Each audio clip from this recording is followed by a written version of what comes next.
You think your savings are safe, right? You've worked hard, put aside that little nest egg for something important, maybe a house, maybe a dream. And then, one morning, it happens. My parents took my savings to fund my sister's wedding. Just like that, no warning, no discussion, no asking for permission, they just took it. It's not like they stole it in the middle of the night. No, this was much worse. They did it in broad daylight, sitting across from me at the kitchen table, all smiles, acting like they were doing me a favor. As if I didn't have plans for that money, as if my goals weren't worth a second thought. Before we start, type 1 if you've ever dreamed of getting revenge but never got the chance. No judgment here. And hit that subscribe button. We don't let betrayal slide around here, not even from people who don't subscribe. Let's continue. My name is Sarah, I'm 33 years old, and I've always prided myself on being independent. Ever since I was a kid, I knew the value of hard work. I was raised in a small town in Texas, where everyone knew everyone's business and your reputation was everything. My parents, Karen and Bill, had always emphasized the importance of family, always helping each other out no matter what. But that idea of family first never really sat well with me. I wasn't the type to rely on anyone but myself. I worked 2 jobs through college to pay my way and started saving up after I landed my first full-time job at a marketing firm. I dreamed of buying my own house, having a space to call mine, no more apartment life, no more roommates. It felt like the ultimate goal. Then there's my sister, Emily, who's 2 years younger than me. She's always been the center of attention in our family, bubbly, charming, and the one everyone seems to dote on. She got engaged last year to a guy named Josh, a really sweet guy who I'd known since high school. But while Emily's life seemed to unfold like a fairy tale, mine was a bit more practical. I was saving for a future, and frankly, I didn't expect my family to understand how much that money meant to me. But they didn't need to understand, at least that's what I thought. That is, until the day they came to me with a request that changed everything. It was a Saturday morning, the kind where the sun is shining just enough to make you want to curl up with a cup of coffee and relax. I was sitting at my kitchen table, scrolling through some real estate listings on my laptop when my parents walked in, both of them looking unusually serious. My dad, Bill, who's normally the jokester of the family, wasn't cracking any jokes. My mom, Karen, sat down across from me, smoothing out her blouse like she was preparing to deliver some kind of bad news. "Sweetheart, we need to talk," my mom said, her voice soft but with an edge I didn't like. My heart skipped a beat. Whenever she said we need to talk, it was never good news. My dad cleared his throat and then they both hit me with it. They'd been working on the budget for Emily's wedding and they were short. They needed help. But here's the kicker, they wanted to dip into my savings. The savings I'd spent years building up. The money I was counting on for my future. "We're asking you because you're the responsible one, Sarah," my dad added, trying to sound convincing, but his words felt like a punch to the gut. My mom chimed in, "We're family, honey. Emily's our only daughter and this wedding is everything to her." I could feel the pressure mounting, my chest tightening. There was no asking, no discussion, just a simple demand. They were taking the money. At first, I thought they were joking. Maybe they were trying to see how I'd react, expecting me to say, "Oh, of course, take whatever you need. It's no big deal." But no, they were serious. My parents, the people who had always taught me to save and be independent, were sitting across from me, asking me to give up everything I'd worked for so my sister could have the wedding of her dreams. The thought of my hard-earned savings slipping through my fingers made my stomach churn. This wasn't just a little loan, it was a demand. I had no choice but to give in, right? They were my parents. And it was for Emily, my baby sister, the one who could do no wrong in their eyes. I tried to hold my ground. "But that money, that's for my future," I said, my voice trembling, though I didn't want them to see how much it hurt. "I've been saving for years for a house. I've been planning for this, Mom. You know how much this means to me." My mom gave me a soft smile, the kind that felt more condescending than comforting. "Sweetheart, we know. But Emily's wedding is a once-in-a-lifetime event. You can always start saving again, can't you?" Her voice was calm, as though it was the most reasonable thing in the world. And my dad, sitting there nodding along like he was some kind of authority figure, added, "It's not like you'll miss it. You've got time." It was like they couldn't even see how much it was tearing me apart inside. "It's not about the time, it's about what I've worked for." I almost shouted, but I caught myself. I didn't want to make this a scene. Instead, I took a deep breath, trying to keep my emotions in check.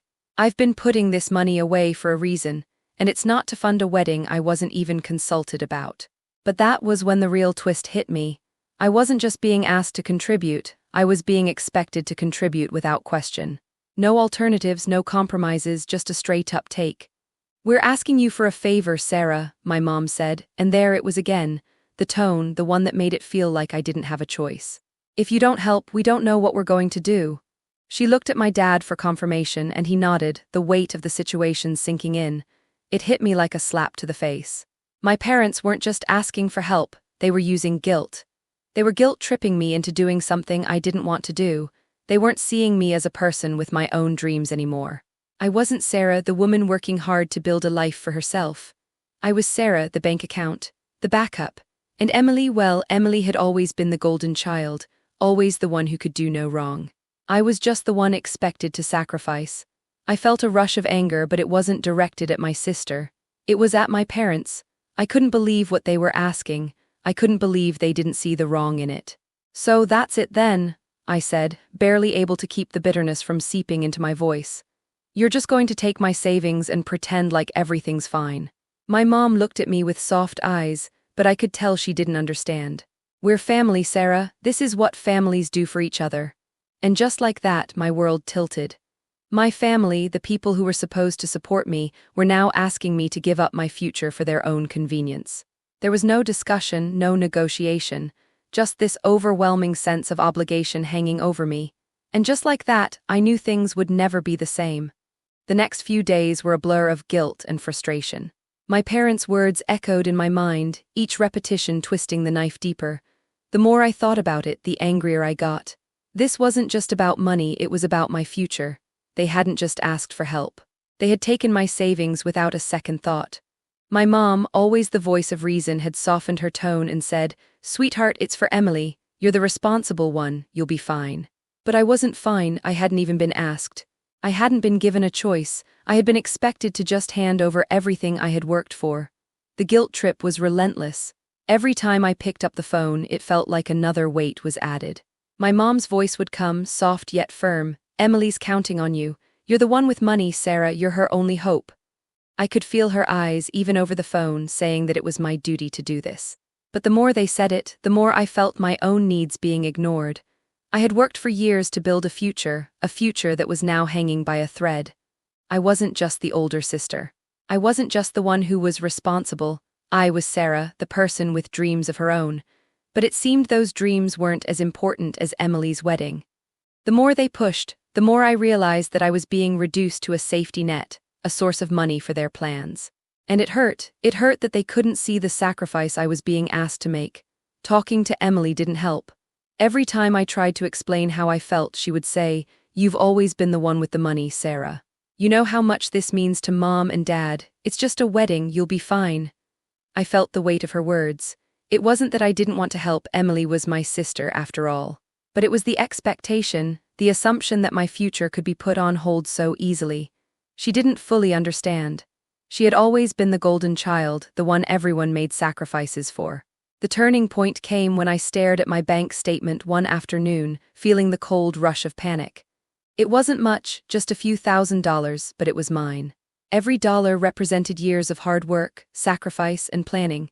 And now it felt like it could all be taken away in one decision. Every number on that page felt like a reminder of how much I had to lose. I sat there for what felt like an eternity. The voices of my parents, my sister's words, all of it swirled around me. "This is what family does for each other," my mom's voice said, as if it explained everything. But it didn't. It wasn't about family, it was about boundaries, about having a life of my own. I wasn't just here to fund everyone else's dreams, I had my own. In that moment, something snapped inside me. I wasn't going to let my savings, my future, be taken from me. I wasn't just a backup plan. I had worked too hard for too long to let it slip through my fingers. I was going to have to say no, even if it was the hardest thing I'd ever done. I grabbed my phone and dialed Emily. It rang twice before she picked up, her voice light and cheerful as usual. "Hey, Sarah. What's up?" I could feel my heart racing as I tried to gather the right words. "Emily, we need to talk." Her tone shifted immediately from lighthearted to cautious. "What's going on? You sound serious." "I need you to understand something," I said, taking a deep breath. "This isn't just about you or Mom and Dad. This is about me, my future, my plans." I've worked hard for everything I have, and I can't just hand over my savings because it's convenient for you guys." There was a long silence on the other end. I could hear her processing what I had just said. "Sarah, I don't know what to say. You're the one with the money. We're counting on you." "I know you are," I said, feeling a knot in my stomach. "But that doesn't mean I should have to give everything up. I have my own life to build, Emily. I have my own dreams, and I can't sacrifice those for a wedding that, frankly, isn't even mine." It felt empowering, saying it out loud. It felt like the first time in a long time I had put myself first. Even as I heard her frustration on the other end, I didn't back down. I had made my decision. And as hard as it was, I knew it was the right one. The guilt still lingered, but it wasn't the same heavy, suffocating weight. I had finally stood up for myself, and for the first time in a long while, I felt like I was in control of my own life again. No one was going to take away my future, not even my family. The days following my conversation with Emily were a blur. There was an unexpected silence, a kind of quiet after the storm. I wasn't sure what to expect next, but part of me thought Emily would eventually come around. After all, she wasn't a bad person, she was just caught up in the excitement of her wedding. But I couldn't shake the feeling that everything I had built for myself, my future, my savings, was hanging by a thread. I kept thinking about the conversation we had. The words I'd said to her echoed in my mind. It felt empowering at the time to finally stand up for myself, but in the days that followed, I started to question whether I'd made a mistake. Was I being too harsh? Should I have just helped out like any good sister would? Maybe I had overreacted. It was easy to second-guess myself, especially when my family, especially my parents, made me feel like I was the selfish one. The guilt gnawed at me. My mom kept calling, and each time I spoke to her, I could hear the disappointment in her voice. "Sweetheart, we know you've worked hard, but this is for Emily. We're not asking for much, just a little help. It's important." The more she said it, the more I felt trapped in a web of obligation. It wasn't just my mom's voice that haunted me, though. It was the way my dad looked at me the last time we were all together. There was no judgment, no harsh words, but his silence said it all. My dad was a man of few words, but when he spoke, people listened. And now, when I needed his support the most, he was silent. It was like I wasn't even an individual in their eyes anymore, I was just a means to an end. The worst part was Emily's reaction. She hadn't exactly fought back when I told her no. Instead, she distanced herself. She didn't call me as often. She didn't send the little "I love you" texts that she normally would. I couldn't help but wonder if, deep down, she resented me for not giving her what she wanted. Maybe I was the villain in this story after all. Maybe, despite everything I had told myself, I was still the bad guy. But then, a few days later, something unexpected happened. Emily came to me, not with her usual bubbly enthusiasm, but with a quiet seriousness that made my heart race. We met at the park near my apartment, where we used to go when we were kids. She had always been the one to talk first, the one to fill the silence with her laughter, but today it was different. "I've been thinking a lot about what you said," Emily started, her voice softer than usual. "I get it now, Sarah. I've been so caught up in my own world, I didn't stop to think about what you're going through." I looked at her, unsure if she was just saying it to placate me, or if she truly understood. I didn't want to get my hopes up too quickly, but something about the way she was speaking made me think that maybe, just maybe, she had finally seen my side of things. "I never meant to make you feel like your future didn't matter," she continued, her eyes meeting mine with a sincerity I hadn't expected. "You've always been the one who held things together for all of us. I wanted you to be part of this, but I understand now that it's not just about me." The words hung in the air, and for the first time in what felt like forever, I felt a small sense of relief. It wasn't an apology, not in the way I had hoped for, but it was something. Emily wasn't angry, and maybe she wasn't resenting me after all. It was a moment of clarity for both of us. She realized that her wedding wasn't just about her, and I realized that I wasn't wrong for standing up for myself. But that feeling of relief didn't last long. As we stood there, surrounded by the noise of the park, my phone buzzed in my pocket. I glanced down at it. It was a text from my mom. "Please reconsider. This wedding means everything." The weight of it all came crashing down again. I knew Emily was starting to understand, but my parents' pressure was still there. It was like a silent force I couldn't escape. Was this really going to be the breaking point? I had made progress with Emily, but my parents, they weren't backing down. I had to make a choice now, stand my ground and risk losing everything, or cave in and let it all go. The text from my mom hit me like a ton of bricks. "Please reconsider. This wedding means everything." I stared at the message for what felt like an eternity, my mind racing. Emily was starting to understand, starting to see things from my perspective. But my parents, they were a different story entirely. Every time I thought I could break free, their expectations would wrap around me tighter. I didn't respond to my mom's message right away. Instead, I sat there on the park bench, my phone clenched in my hand, trying to digest what had just happened. Emily's words echoed in my mind. She got it. She was finally seeing that I had my own dreams, my own life.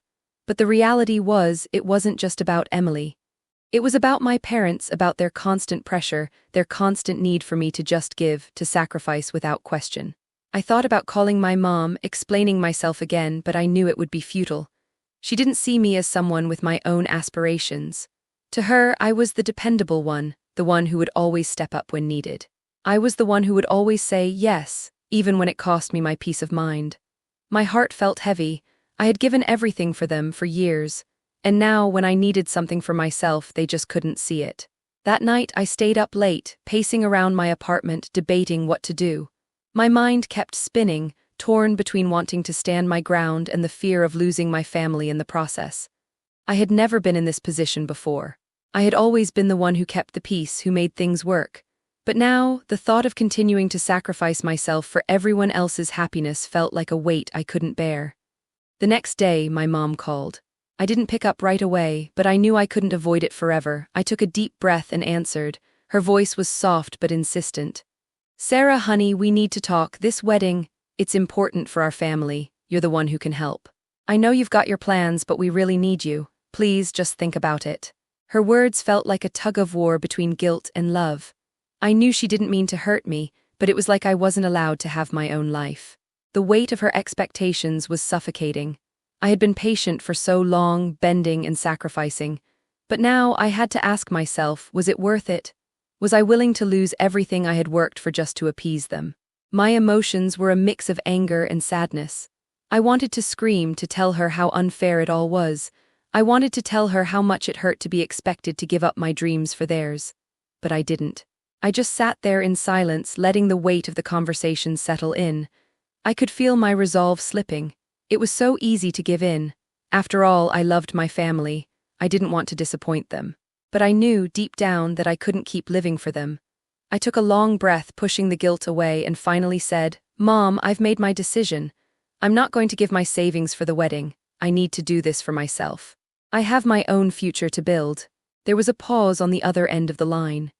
I could hear her trying to process what I had just said, and then, in a voice that was both sad and resigned, she finally said, "I understand, Sarah. But it's hard for us. We really hoped you would help." I felt a pang of guilt, but I held firm.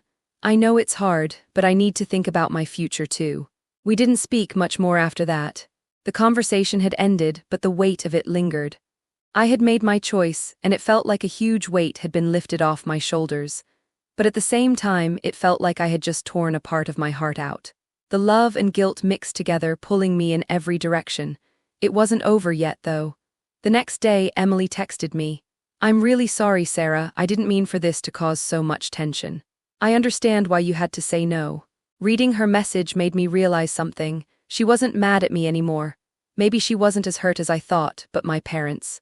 I wasn't sure if I would ever be able to fix the strain this had put on our family. Still, I had made my decision. And it was the hardest, most necessary thing I had ever done. I didn't expect what happened next. After everything, the guilt, the constant pressure from my parents, the emotional tug-of-war between my family's needs and my own future, I thought the hardest part was behind me. I had made my decision. I stood my ground. But sometimes, life has a way of throwing in one last curveball, just when you think you've figured everything out. It was a week after I had told my mom that I wasn't going to give my savings for the wedding. I had expected a cooling-off period, time for things to settle, for the emotions to subside. Instead, I got a phone call. This one wasn't from my mom, though. It wasn't from Emily either. It was from a lawyer. At first, I thought it was some sort of mistake. Lawyers didn't call me. They didn't have any reason to. But then I heard the words that made my stomach drop. "Miss Sarah, I'm calling on behalf of your parents. They're requesting that you assist financially with your sister's wedding, and they've indicated that legal action might be taken if you refuse." My heart raced as the lawyer explained that my parents had consulted them about pursuing legal action to recover the money they thought they were entitled to. It was like something out of a bad dream. My mind couldn't process what I was hearing. I wasn't sure whether to laugh or cry. How could they possibly think they could force me to give them my savings?